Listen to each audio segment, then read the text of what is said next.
reason, we must ensure that our activities are sustainable and that our pleasure doesn't damage the very things we have come to enjoy.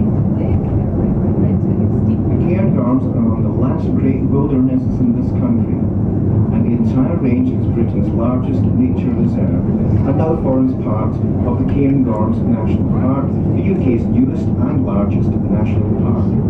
Many parts of this mountain landscape are protected under European environmental law, and we are obliged to operate a visitor management system to help protect it. We call this the Cairngorm Conservation System. The whole area that you are experiencing at present is very important to all of us with the privilege of working here, or playing here, or simply being here. We ask you to respect this very special area, with its unique blend of wildlife, plant life, pure air, and ageless landscapes. The north-facing corries of this part of the Cairngorms create natural bowls, which hold snow deposits and have done so for thousands of years. These natural snowfields first attracted climbers and skiers in the late 19th century and, snow permitting, they still attract them today.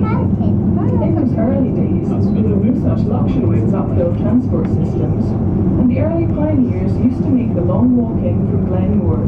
In the post-war years of the 50s, skiing began to grow in popularity, and the major breakthrough came with the opening of the Hill Road and car park in the late 50s.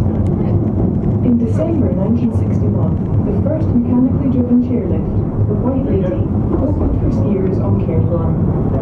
Cairngorm Funicular made its first passenger run on the 23rd of December 2001, 40 years to the day on which the original White Lady chairlift was inaugurated. That chairlift, supplemented later by the car park chairlift, took over 30 minutes to travel the same journey that we are now able to make in a quarter of that time. It was a journey made in the open air in what can often be described as an alpine Arctic climate, where temperatures can regularly be sub-zero, where biting winds are a regular feature, and where the wind chill factor is substantially higher than on lower ground. We are now just over halfway through your upward journey and will soon be arriving at the top station, the highest underground station in the UK. You will have climbed from an altitude of 610 metres above sea level to nearly 1,100 metres, and you will be only 120 metres below the summit of Britain's sixth highest mountain. The top station has 4 levels. When you leave the train, you will pass through the mountain exhibition on level 1, the lowest level in the building. The exhibition tells the story of how climate and weather have shaped this mountain landscape, and how animals, plants, and much more recently man, have adapted to live here in harmony. Moving from the exhibition area on level 1 up to level 2, you will find the shop at the top, ideal for original gifts and souvenirs. From the shop, make your way up to level 3, the viewing terrace, where, weather permitting, you will enjoy some of the most spectacular views Scotland has to offer. The Ptarmigan restaurant on level 4 is accessible from the viewing terrace and offers our own range of mountain fare, including the infamous Cairngorm hot chocolate. Before leaving the train, we would like to remind you of the Cairngorm Conservation System that is in operation at the top station. It is not possible to exit the building or the viewing terrace and go out onto the mountain. This is in order to help protect the fragile mountain environment around us. We ask you to respect this arrangement. Should you have any questions, please do not hesitate to ask a member of staff. We wish you a pleasant visit.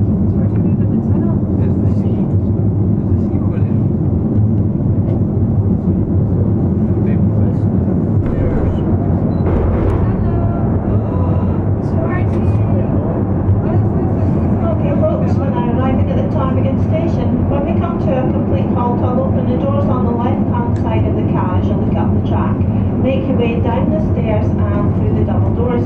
This leads you through to the mountain exhibition on level 1 and the stairs and lifts for the other levels. Level 2 is the shop at the top. Level 3 is the outside viewing terrace, and you get fantastic views today. You can just about see the dolphins jumping in the water. And up on level 4 is the Ptarmigan restaurant and the platform for your return journey. And from that top platform you can actually actually see the reindeer today. They've been wandering about outside the back of the tarmac building. And the trains are running every 20 minutes. They leave on the hour, 20 past and 22 the hour. You're welcome to come back down on any train. And because we do have the Cairngorm conservation system in place, there's no access out onto the mountain from the building or from the Cairn terrace.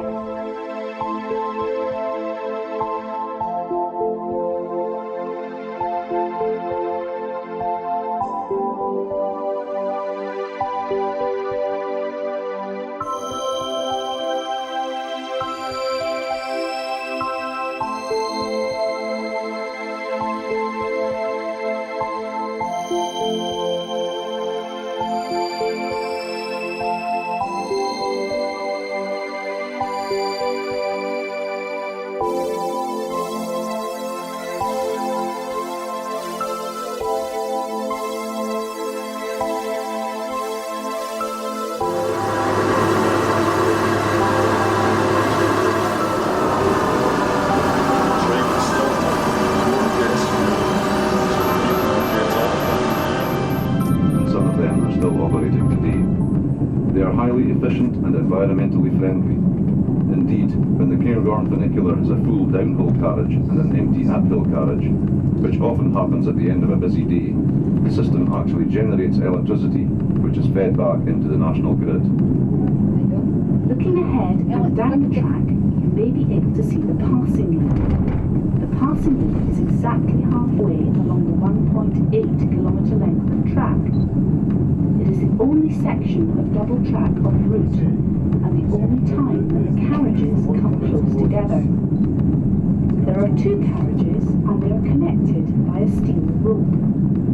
At the passing loop, carriages always pass on the same side. Carriage 1 always passes on the right, going down. At 1.8 kilometres, our railway is the longest funicular in the UK. It takes passengers between the base station at 610 metres above sea level to the top station, the highest underground railway station in the country, at 1,097 metres, only some 122 metres below the summit of mighty Cairngorm, the UK's sixth highest mountain. Travelling at its maximum speed of 22.5 miles per hour, or 36 kilometres per hour, the journey of just under 2 kilometres can be done in 4 minutes. But, out with the skiing season, no one should be in that big a hurry.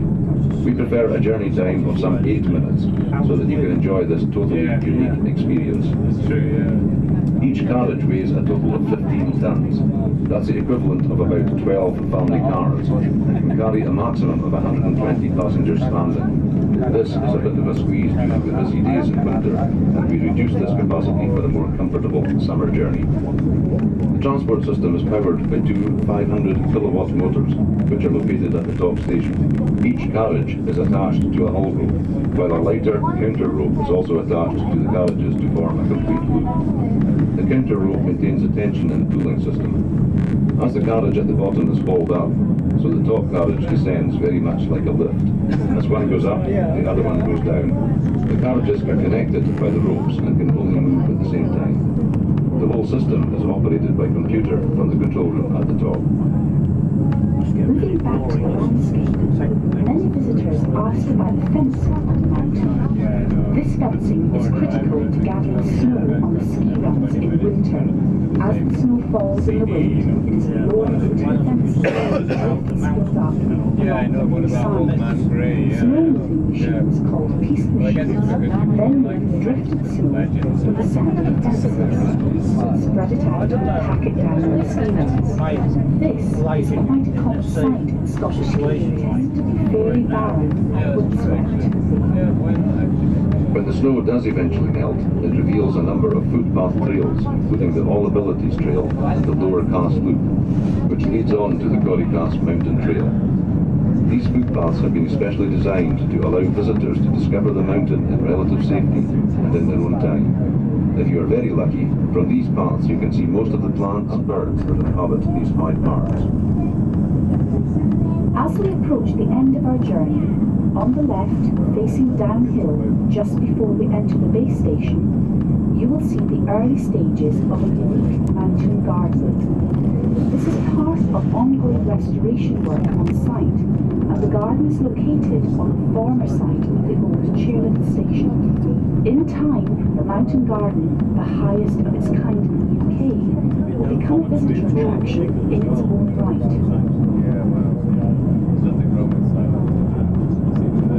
Okay folks, some of you may have noticed the unusual building that's in the mountain garden. That's our camera obscura. And through the blue door on the side of the Day Lodge building across the way there is a photographic exhibition. These are pictures that have been taken by Cairngorm mountain staff throughout our past ski seasons, and it lets you see the volume of snow we've had to deal with.